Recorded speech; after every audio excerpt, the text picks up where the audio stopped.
in America, we hear that word Naxal or Maoist, and we don't even think twice about it because it's really an unfamiliar word. But the truth is, in the U.S., I think we're reeking of the same thing, only it's more subtle, but in dangerous forms. It would be of great importance to understand this system, ideology, and weaponization of communist agenda that once took root really big in India because they've all but defeated the major factors of it.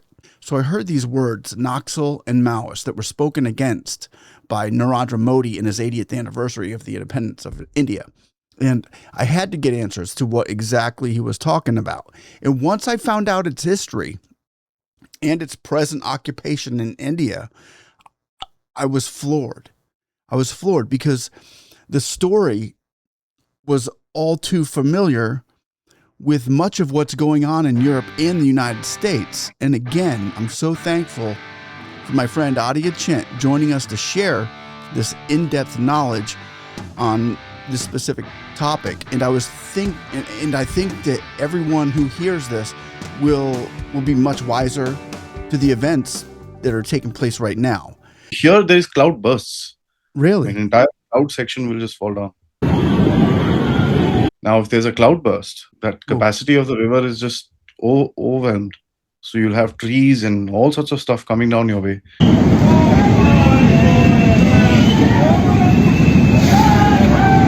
This is natural there. Natural? It happens all the time, yeah. It's unpredictable. But India has the first, second, third, fourth highest rainfall cities in the world. Oh, wow. India has all kinds of climate. I mean, you have places where there's snow all the time, 24/7, 365. And really? There's, for example, in Ladakh and all that, the temperature goes down to minus 40 degrees Celsius. Minus 40? Yeah. That's an altitude of about 11,000 feet. There's a city there. The Indian Army mans a post, which is the highest militarily manned post in the world, which is at 21,000 feet. What? Yep. They're there all through the year. And it's freezing up there. Yeah, it is. It's freezing. This is our Indo-Tibetan border police. I've sent it to you on WhatsApp. Okay. Oh my gosh. So these are guys sitting at 11, 12,000 feet doing yoga. Oh my gosh, bro. They don't have any clothes on. Yeah. This is the Indian Army. The military? Yeah. That's sick. The Chinese, when they come in front of us, they're wearing these oxygen tubes and all that stuff. Our guys are playing volleyball in front of them. That's awesome. I'm gonna have to go check that out. There's a school in India called the High Altitude Warfare School, which is where this training happens. Really? Yeah. My gosh, it's that's one of sick, the only bro. type of it in the world. They're tough, bro. These guys are tough. Yeah, they're just average soldiers, honestly. Oh, you learn something new every day. Yeah. That's awesome. Thanks for showing me that. All right. Well, you ready to get this on? Thanks, ladies and gentlemen, for joining us on the Speak-and-See Show. Please like, subscribe, click the notification button so we get information out. You can get information in. We have my friend Aadi Achint back on the show. It's good to see you again, Aadi. Thank you. Pleasure to be here. I appreciate you answering that question for me when I got with you. I heard that Modi speech on Independence Day. Happy Independence Day. Belated, but happy Independence Day. And Modi had, I'd never seen him look so angry when he was speaking. He was very angry. Well, I know he does get frustrated sometimes, but he started talking about the Naxalists and Maoists. And I did a short video on it, or one video on it, but I didn't want to get it wrong because I did my due diligence too, and I did a lot of research. But I guess in the framed, it was kind of blurry in the lens of the things I was reading it from. I didn't quite get it, and I didn't want to get this wrong. So I figured I would ask the only person I really knew who knew probably this from ground zero, because the people in America just don't know. You say Naxal or Maoist, or like, what are you talking about? But Modi seemed to be pretty serious about it. Can you explain that to us? So Maoist, Mao is Mao Zedong. Okay, Mao Zedong of China. He led the People's Oh. Revolution in 1949 in China. Now, the whole idea of communists and leftists is to have a global revolution. So they wanted to go country by country and basically um, you know, get people to start following leftism and communism. That was the main game, and Mhm. that was how the entire the revolutions happened all over the world. If you look at it from Cuba to Vietnam to all these communist revolutions actually took place. So obviously India is a prized possession. There's just no question about it. The British fought over India for 200 years. India has a lot of resources. India has the central position, the only ocean in the world which is named after a country. It's the main ocean where trade happens. There's just varied climate. There's varied amount of people. There's demography, and which has been the case in India for a long time. And at one time, there was a lot of wealth within India, which was obviously looted out of the country, which is close to $70 trillion, by the way. That's what estimates say British stole from India in 200 years. Now, when you look at what happened in India after independence, is we were poor. We didn't have anything. Everything was taken away from us. We didn't have industry. We didn't have the knowledge. We didn't have, the education systems was in tatters. There was nothing. So, and of course, our leadership was more or less socialists. They were not communists, they were socialists. That was a posh way of putting across the similar nonsense of the communists. So, if you look at the European countries who call themselves socialist democracies, you should really wonder what they're talking about. What happened is there was concentration of industry in certain areas, right? And that industry, slow and steady, didn't really work out because of bad economic policies. And that creates a fault line. All right. In 1945, there was a huge famine in Bengal. Uh, about 4 million people died with that. That was, by the way, due to a signature that was done by Winston Churchill. Right. And there's a paper that says that Indians are dying there. We need to send them the wheat. It was, by the way, Indian wheat that was removed for the invasion of Japan, which was supposedly supposed to happen after the Second World War if the Japanese didn't surrender. So Churchill has written that, let them die, it doesn't really matter. And he's also written, is Gandhi dead? Uh, it's in his own handwriting, and I can send it to you if you want. I'll send you the paper which is there. It'll you can actually show it. Now, so the economic conditions, especially in the eastern part of the country, were not great, right? And then there was the partition, where again millions died overnight. People were moved here, there. It was horrible. It was, you know, Muhammad Ali Jinnah, who's so-called the founder of Pakistan, he led something called the Direct Action Day, where thousands were killed. It was basically not race riots. It was it was like a massacre that actually took place. Thousands and thousands of people were killed. Now, what happened here is, so when the independence actually came, that area, especially in the east, had a lot of problems. And that, when you have problems, trust me, whenever there's societal problems, the first people that will rear their head up are the leftists.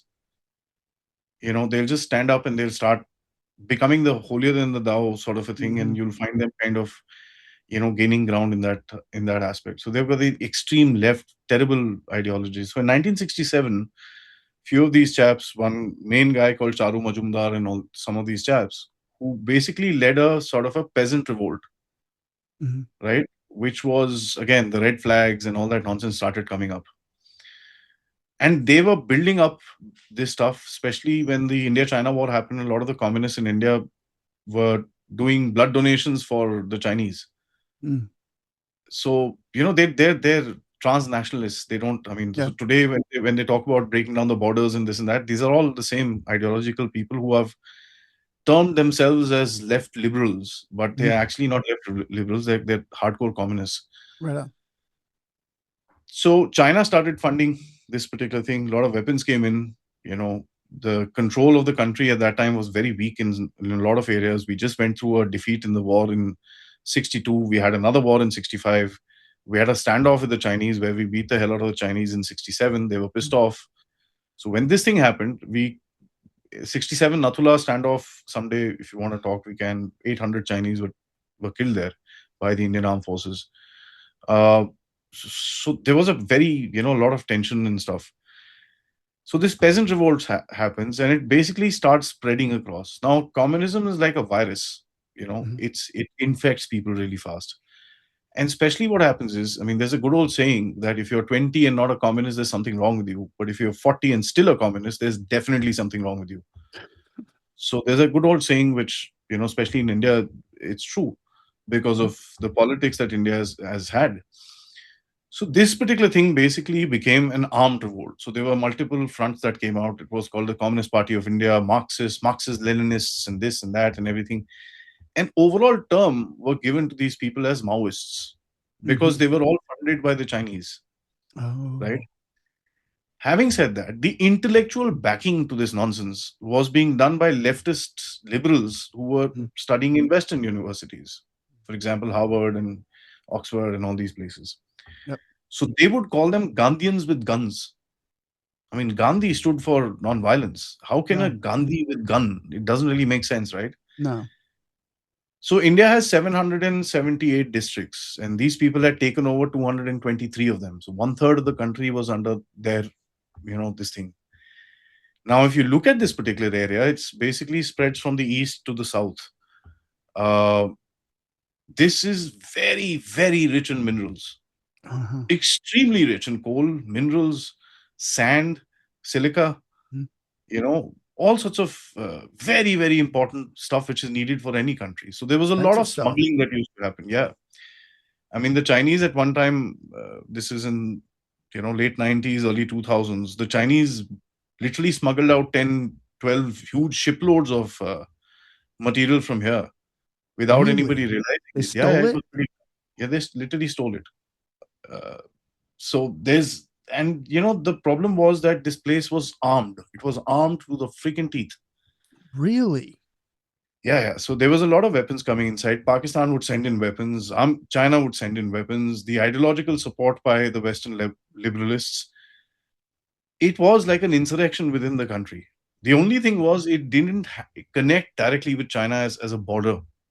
So they couldn't kind of take advantage of it by breaching that. Okay. And they had a couple of coasts in the east, some parts of the coast. So they would do smuggling, they would do all sorts of rubbish. In the northeast, I mean, some of these guys got in there and they used to smuggle teak into Burma, coal would go, a lot of, stuff would go. So if you notice India, wherever there are internal strifes, these are very rich regions. Today there's a strife in Manipur because of drugs and everything like that. That area is full of oil, gas, uranium. It's full of resources. Mhm. And so India's always been fighting against time for all this stuff. So till 2014, before Mr. Modi came in, and here the square benefit goes to him for kind of taking hard steps. Yeah, 100%. There was chaos. Like what you have in America today is a lot of these educational institutes have been taken over by the leftists. It's the Mhm. same here. You know, the Really? bigger universities, you find these red flags and all that nonsense all over the place. So they're ideologically brainwashing people. The Mm. protest that you saw in Delhi is basically the same idiots. You That's know, what I was gonna ask you about as well. That yeah, protest that just happened, I'll let you keep going. Go ahead. yeah. So this is all connected. It's all connected. Now, what happened was is there was a attack where about 70 of our security forces were killed, uh, and they basically it was pretty much an insurrection in those aspects, and that was celebrated in these universities. Would you believe that? And so that time, before 2014, the government was weak. The home minister would come out, the internal minister would come out and say, oh, please come to talk to us. Please keep your guns. We don't want to take away your guns. That's your way of expression and all that nonsense. So post Mr. Modi came, the first thing he said is this armed insurrection needs to stop. Period. It needs to end. It took him 12 years to fight district by district by district by district. People lost their lives. Security forces have been impaired. They've been killed. They've Mm. been attacked. People have been raped. People have been looted. Uh, but today, in those areas, there are about one or two districts maximum where some tenuous hold remains of these people. So Okay. you can imagine from 223 down to two, Wow. right? Uh, on the 31st of March 2026, India had declared itself to be completely Naxal free. Wow. Now, the ecosystem in India was basically these Naxals would do smuggling, looting, all sorts of rubbish, kidnapping, and all sorts of rubbish. These guys would fund the Naxals, which Mr. Modi refers to as the Dimagi Naxals. Dimagi is brain. Mm. You got Okay. infected in your head, Gotcha. which were in the urban areas. So the previous term that by the way, the same Congress government, which is previous to Mr. Modi, had termed was urban Naxals, Okay. right? So these were ideological supporters of these morons in the forest. Mm. These were in the universities, intellectuals, book writers, media. It was just right there. And you know how it is. It's the So they same went from freaking having guns to having books and yeah. It's the same freaking way. If you just copy paste what's happening in America or yep. anything, is the same thing. Only thing in America, you didn't have an armed insurrection within your country, right? Right. Which was broken now. Loads were killed. There's no question about it. So the thing from the government was very clear: put down your arms, surrender. We won't kill you. Okay. Simple as that. And they You did? have a gun in your hand, and we will kill you. Okay. So people hordes surrendered. Really? Yeah, they knew this the end of the road because they were squeezed like this. The Okay. security forces in the first 4 years of Mr. Modi's term, they trained with the army in jungle tactics. They created their own tactics. New special forces were created. They were given heavy equipment. They went in, at the risk of their own lives in these jungles. And trust me, brother, when I tell you some of these jungles, you're standing 5 feet away from me, I won't know you're standing there. Really? It's that thick, Wow. you know. So uh, some of these areas That's are, where they were hiding? yeah, they had whole cities there. So they had their own courts, they had their own justice systems, they had everything going for themselves because they were They very had a well funded. government? Yeah, yeah, yeah. They Wow. won't let elections happen. They won't In let, India? yeah, inside. This was so people don't realize when today when Mr. Modi stands and says, we've removed them from the forests, but now it's time to remove it from the brains. Right. What the country has gone through, right? And this Wow. is China. This has been the deep state, Yeah. everybody started funding this nonsense. Why? Because at the end of it, you keep India poor. You can control it, Right. right? A- Because and huge get all those resources, minerals and all those resources, which are everything, everything. trillions. Sure. So, and we've not even started taking out our resources as of now. Let me be very clear. We have the world's largest supply of thorium, which is the next generation nuclear fuel, by the way. Really? Next generation. So we've now got our reactors going. It'll take us another about 5, 7 years before we can start using thorium. And we've got Really? gold. Yeah, yeah. India has the Serious? world's largest supply of rare earth minerals. They say China, right? Trust me, wait for a couple of years till when the entire exploration is on, you will realize what India is sitting on. Go, baby, go. So, the kind of resources that were there, that was smuggled, that was, it was just wasted Mm. away. Mining, sand mining, and this and that. There were mafias around it.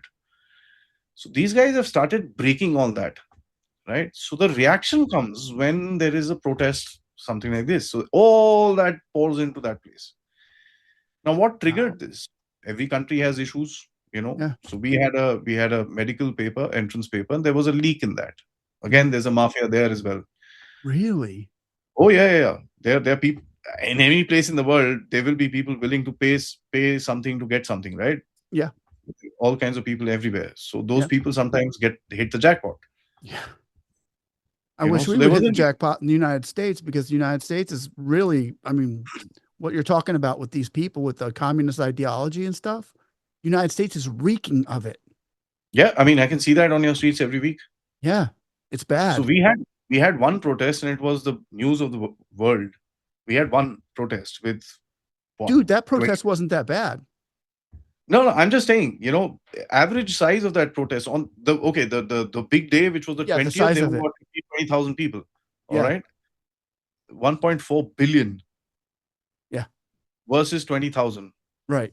I see 15, 20,000 people every second week Yeah. on the streets of America and stuff. Oh, It doesn't make yeah. global news. It doesn't get articles written in the BBC. It doesn't have the Guardian sitting there. It doesn't have USA Today sitting there. It doesn't have CNN sitting there. It doesn't have the CNN taking freaking interviews of that punk who was leading the protest there. Right. Uh, it doesn't come in. But in India, it happened. That protest was a joke. It was not a joke. It was a genuine issue. Let me be very clear. And all of us said against the issue that this issue should not happen. Yeah, you But shouldn't, but you got to retake a test. So what? it was again the same leftists who basically started. See, these people, remember one thing: these people are extremely loud, Yeah. and everything they will call oppression. If it's security, it's oppression. Yeah. If it's rules, it's oppression. So Mhm. everything is that oppressor oppressee sort of a thing. Mhm. And what happens is, in a country which has a large number of young population who doesn't know stuff, who doesn't, today the younger generation doesn't know the realities of how the world works.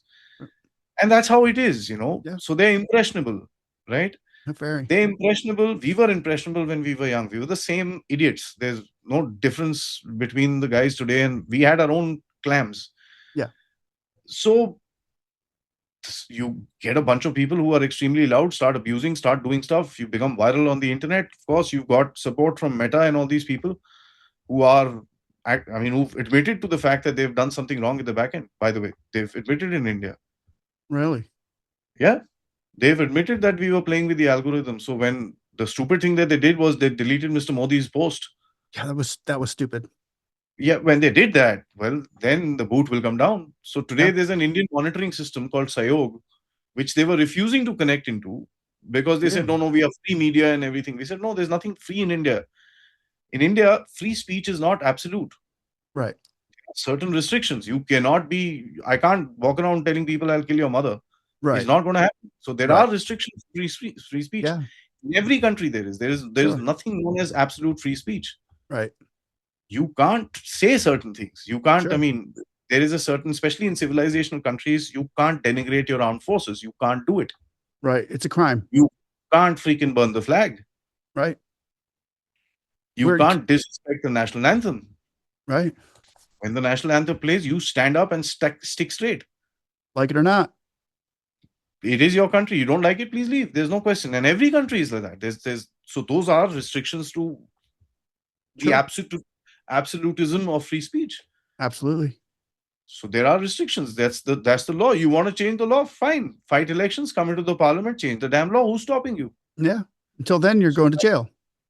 Yeah, simple as that. So, they challenge that aspect of it. Right. And at the end of it, there are loads of entities in the world who want Mr. Modi out. Because India is not bending. India is just not bending to anything. That's awesome. So all of them get together and do what they did. Yeah, they kind of weaponized what was legitimate. I think the left kind of weaponized it that's what every time it happens is the same. What was Black Lives Matter? Yeah. And weaponization. Person died, all respects to him. Yeah. He had his own issues, drugs and this and that and everything. He was probably toasted on it in that day itself. I don't know. Yeah, the cop got what he deserved, I think. Something happened. There was a genuine issue. Mm-hmm. There is discrimination. Fair enough. Yeah. Every country has problems. Yeah.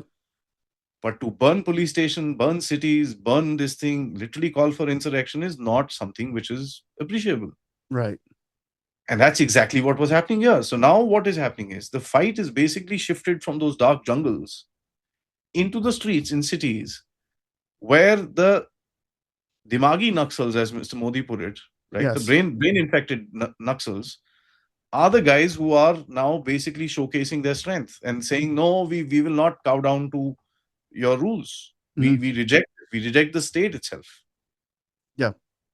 Okay. So it's the same thing that we see on the streets of America when it was free Palestine. Just to give you a reference, it's they wanted to burn down America to free Palestine. I mean, how did that make sense to I really don't understand. I don't either. I don't either. I mean, it doesn't make sense to me. And it's the same thing here. So you'll have these free Palestines to morons, which will just suddenly rise up and say, India is supporting Israel, remove the government. Okay. Then you'll have, oh, see, look, India is killing people in the jungles. Killing people, they're armed people, man. They will get killed. Simple as Yeah. that. I mean, Yeah. they have called for an insurrection against the country. They will get killed. There's no question. Mm. So they're these supporters. They want they're supporters of terrorism in Jammu and Kashmir, by the way. Yeah. So they've been open supporters of terrorists in this country who would go to the Supreme Court and make sure that person is not hung. Really? Yeah. At They're 2 o'clock supporting in the the morning. terrorists that they're catching in Jammu. They're supporting them. Yeah. Now, today, these guys have no strength left.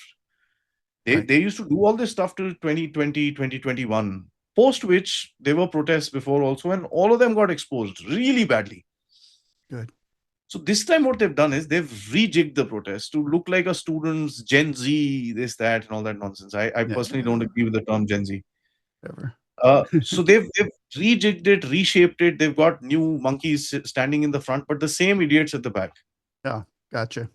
So with the same intentions. So that's what you see in India today, and it's all connected with that. What used to happen in the jungles, what happened in Jammu and Kashmir, and Mhm. what's happening on the streets. So that's why when Mr. Modi calls it out and says, "Now the time is for you guys." Yeah. I finished those. I finished those. Now it's your turn. Right. They know they're in trouble. Now there are certain bills that are getting passed where foreign funding will get blocked. I mean, if you screw around with that, you lose your entire assets. You lose everything. Good. Which is the same as the FARA bills in America, Yeah. Yeah. right? 100%. So some Democrats and some Republicans have got together and said, no, no, no, India cannot do this. But dude, you have the same freaking law in your country. Exactly. Yeah. I mean, it's so stupid.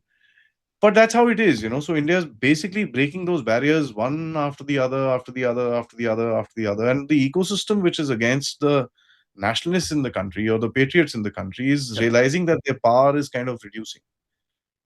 Okay. Oh, The wow. previous thing was they used to openly say it might be your government, but the system is ours. Mhm. Right. Today, that system is kind of shifting the other way. So when a system shifts, there is movement, and when there is movement, there's earthquakes, Uh-huh. and that's what you see right now. So in Okay. simple ways, this is what is basically happening. Wow. So there is a way to defeat it. Yeah, I mean, see, Mr. Modi broke West Bengal. West Bengal, even Donald Trump congratulated him for it because that was a huge bastion where a lot of nonsense used to happen in India. I don't think the deep state in America was extremely happy about it. So I don't think Trump's congratulations was actually sincere. But fair enough, whatever it was. Yeah. So the next big bastion is coming up in Punjab, which is the north, where a lot of this drugs and all this nonsense happens there. And these guys are getting in there to now clean that. So, Wow. it's a slow, meticulous journey. The government makes mistakes, and all along the way, people get upset with that as well. And it's a very, very hard journey to get the country, clean it up with all this nonsense, get onto the tracks of development, which is also happening on the side, and get going with it. So there are Right. these people who don't like that, right? Yeah. But Modi seems to have cleaned a lot of it up. In You know, in you could not walk there in those areas. You would be shot. Really? Yeah, Shot? you'll be shot or hung or just put out to dry without food and tied up to a tree or some shit like that. uh, I'm not kidding. The kind of shit that used to happen there is not even funny. I've met people who were affected by these people. They would get into families to loot whatever food they have. They would kill the husband just to leave a message. Really? um, yeah, there were no schools, there was no electricity, there was nothing in those areas, and they would keep it like that because then the idea and then the concept of oppressor versus oppressee literally fits there. Mhm. So they would say Naxalism and all this armed, revolt is because of poverty. Huh. Actually, the armed revolt created the poverty which would sustain itself. Really? So it So was that like they so the they poverty kept, was a sort of a weapon that they would use? yeah, obviously they would Wow. loot stuff left, right, and center. They would just loot. I mean, trains would Really? go, they would stop the trains and loot and stuff. Today, now, in those areas, by the way, in the most affected area in Buxar, in central India, there's a semiconductor plant coming up there. Really? Yeah. Where There are these looting, airports. where this looting used to take place? Yeah, yeah.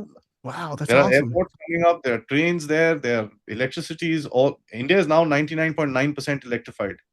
Certain Dang. areas, northeast, and where the you're high up in mountains, it's difficult. Right. They're still happening, which is it should Anywhere. it, honestly it should have been done 20 years ago. Right. Uh, but this is shameful. This is what it was. So when Mr. Modi came, the electricity was what, 70%, 75%. Yeah. It was low, There were huh? no trains going into the northeast. There was nothing. I mean, Manipur got a train for the first time after 75 years. Do you think a leader of any continent or any country in the world has ever done what Modi's done in the last 12 years? You know, I it can't think of has. one. There's no question about it. China developed really well. There's no question about it, and the Russians, they've got a lot of infrastructure, by the way. The Iranians have great infrastructure for their cities and stuff. See, but the difference is the system that you're Mm, working with, mm, right? The, yeah. the, the Southeast Asian countries did really well. Singapore did really well. Yeah, actually. The system that you were given to work with is completely different. When you have armed insurrections inside, you've got a Pakistan on one side, you've got a Bangladesh, you fought four freaking wars. Yeah. Uh, Wars are not easy. I mean, No. you were left with starvation, massacres, genocide happening in your country. 590 plus different states, by the way, when the British left us. It was not this map that you see. Right. The British left us with 590 plus princely states. Really? Yeah. I didn't know that. And the Portuguese still occupied Goa at that time. The Hyderabad kingdom was still on it, who refused to cow down to India. Pakistan, the issue in Kashmir started happening. There was a British general leading the Pakistanis when they attacked Kashmir in 1947, 48. Really? Yes. What did they leave India with? Everybody thinks, oh, India has been bad and they've not done stuff. And this, just putting the country together took us about 30 years. Yeah. We Wow. invaded Goa. The invasion of Goa happened and the Portuguese were thrown out there in 1963. Till 1968, there used to be a British MI5 officer who used to sit in Delhi, by the way. What are Really? we talking about? This, you can't do this to countries and then criticize them because they've not been able to do stuff. No, that's the crazy thing is India's done so much So, in so little time. it's ridiculous to even, and look at the size of the population. Yeah. When you're trying to pull a You should billion have people out of poverty? you should have controlled your population. Really? How? Yeah. Yeah, that's a good question. How do you do that? Either you become China and implement a one-child policy and put it with a stick. Mm, But then yeah, what happened to China? Today it's imploding because of the same one-child policy. true. And today we have the demographic dividend. Mhm. So you don't control these things. You let them naturally fix up themselves. But you have to provide the baseline that every country needs to develop. But that Right. baseline was stolen for like 40 years in this country. Right. You can Wow. imagine there was an armed insurrection which started in 1967, which has been finished in 2016, 2026. Wow. What are we talking about here? Which was supported by China, which was supported by bloody freaking Pakistan, which was ideologically funded by I don't know what all characters in the left liberal West, Sure. which was this. I Yeah. mean, what are we talking about here? Right. Every time there would be a police action which India would take, would you believe the kind of articles that used to come? India is killing its poor. India is killing its rural. It's do this. I never heard those articles, but I'm sure they were around. It's not funny. I mean, even when recently, about a year and a half ago, these Naxals were in their, I mean, complete back foot. And the government was very clearly saying, we will finish you by 2026, 31st March. Either you surrender or you get finished. Really? So they would write letters to the government, no, no, no, we want negotiations. So the government said very clearly, there are no negotiations till the time you're holding a freaking gun. Mm-hmm. You want something for your area? Come sit with us. We'll talk to you. Right. Drop your weapons. Mm. You're they holding did. a gun to kill you. And they kill them. Wow. Simple as that. I mean, you raise a gun against the country. Who will? Would you support that? Yeah. You would want your home guards or your army to go and beat the shit out of those people. Yeah. Go get him. Do what you got to do. Simple. Do what you got to do. It doesn't matter if he's from Connecticut or Michigan or wherever it is from. Nope. You See you insurrect later. against the country. Got to go. You need to be Gotta 6 feet go. down on the people. That's how it is, right? But that thing, if you read the articles that are there in the Western press, you will realize the kind of bias that is there. Yeah. 100%. These are armed insurrections. I mean, Mhm. they're poor people who are expressing their anger with the lack of governance. Who's stopping the damn governance to go there? Do you know at one point of time when roads used to be made in that area, they would put IEDs, improvised explosive devices, they would bury them under the road before the road is starting to be made. Once the road would be made, they would blow it up. No way. How were they getting away with that? Because they now you have to crack down on these people. Wow, that's You serious. deal with them with a soft, no, please, please don't do this. Oh, it's really sad. Mm-hmm. Oh my God. And that's exactly what was happening in Kashmir.